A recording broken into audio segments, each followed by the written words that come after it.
सुबह का समय, गांव का एक छोटा सा घर जिसके आंगन में तुलसी का एक पेड़ लगा था। चिड़ियों की चहचहाहट के बीच घर की छोटी बहू रमा झाड़ू लगा रही थी। बड़ी बहू सुधा बरामदे में बैठी चाय पी रही थी। बूढ़ी माँ तुलसी पर जल चढ़ा रही थी। सारा घर का काम मुझसे ही क्यों कराया जाता है? न कोई मदद, न कोई मान। मेरा तो जीना हराम कर रखा है। तू तो काम में लगी रहती है रमा। तुझे काम किए बिना चैन ही नहीं आता। आपकी तरह नहीं हूँ जो पूरे दिन बस आराम ही करना चाहती है।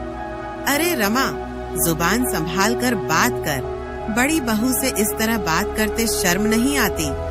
माँ जी, मैंने कुछ गलत नहीं कहा, बस मन में था तो निकल गया। घर का पुराना रसोई घर जहाँ रमा अकेले खाना बना रही थी।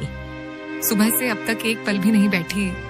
माँ जी को तो बस बड़ी बहू में ही देवी दिखती है और मैं तो बस नौकरानी बनकर रह गई हूँ।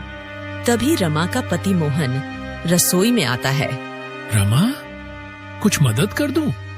नहीं जी, आप तो बस मजदूरी करने जाने की तैयारी कीजिए, जैसा कि आपके घर वाले चाहते हैं। मैं कर लूंगी घर का काम अकेले। रमा, माँ को कुछ समझाना मुश्किल है। वो बचपन से ही भैया को ज्यादा मानती आई हैं और बहू के रूप में भी वो सुधा को ही देखती हैं। दोपहर का समय, आंगन में चारपाई पर माँ और सुधा बैठी थी। सुधा बेटी, तू तो इस घर की लक्ष्मी है।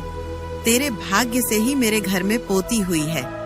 माँ जी, ये सब आपका आशीर्वाद है।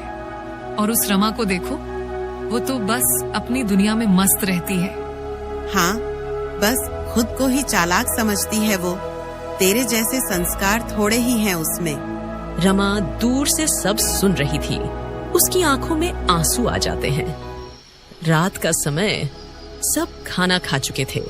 रमा चुपचाप बर्तन धो रही थी। रमा, तुम्हें बुरा लगा जो माँ ने कहा? देखो, मैं माँ की तरफ से माफी मांगता हूँ। नहीं मोहन, अब तो आदत सी हो गई है, लेकिन दर्द तो होता ही है ना। रमा, हम अभी कुछ बदल तो नहीं सकते, पर मैं हमेशा तुम्हारे साथ हूँ।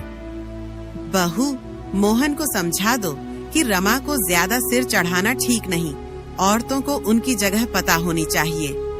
आप चिंता ना करें माँ जी, मैं सब संभाल लूंगी।